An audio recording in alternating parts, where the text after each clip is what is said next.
Okay, and now we're going to talk about managing COVID-19 in the workplace. So hopefully you've implemented the basic safety tips we talked about, you've implemented the industry specific guidelines, but there is still a possibility that someone on your staff or a customer or someone might bring COVID-19 into your workplace. And before we get into what you should do in these situations, I just want to emphasize that we need to be careful to not create stigma. As you have probably heard from the news, around the world, COVID-19 is spiking right now. And as we mentioned at the beginning of this presentation, it's spiking here in San Diego.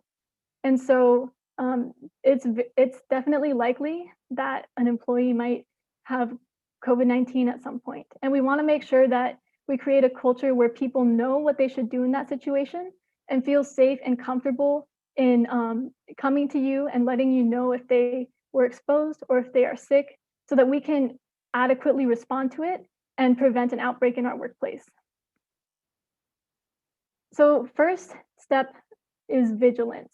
You are required to screen your employees for symptoms or exposures at the start of every shift. And so if they answer yes to any of these symptoms, or if they have been exposed to someone with COVID-19, they need to immediately call their healthcare provider or 211 to get further directions on whether it's safe for them to continue to work or if they need to quarantine or take additional measures such as testing. So if you do have a case of COVID-19 in the workplace, this is a flowchart from the county on how you should respond.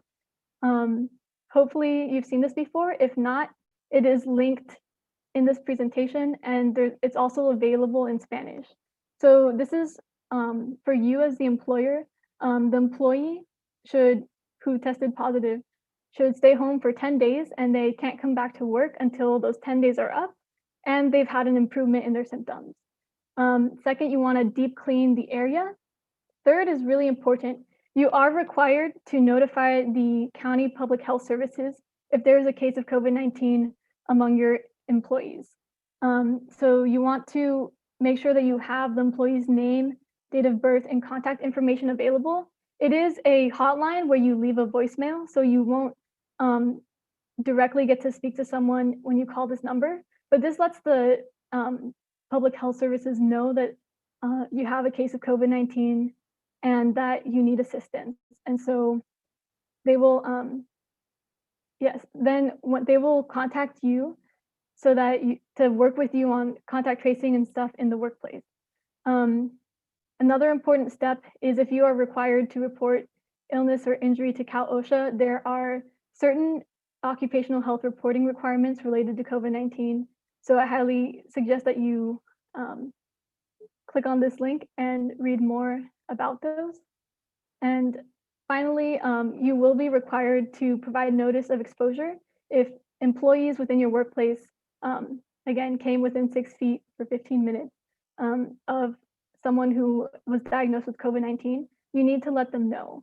And this link here, the COVID-19 Employer Playbook for a Safe Reopening, has really good information on how you can go about that. They have a sample notification email of what you're allowed to say. It's really important that you are always confidential about the employee's information. So if an employee has COVID-19, you cannot tell other employees, oh, so-and-so had COVID-19. You can't give them any information about their health status because this is sensitive information. So make sure that you are aware of those guidelines. And again, you can find them by checking out the Employer Playbook.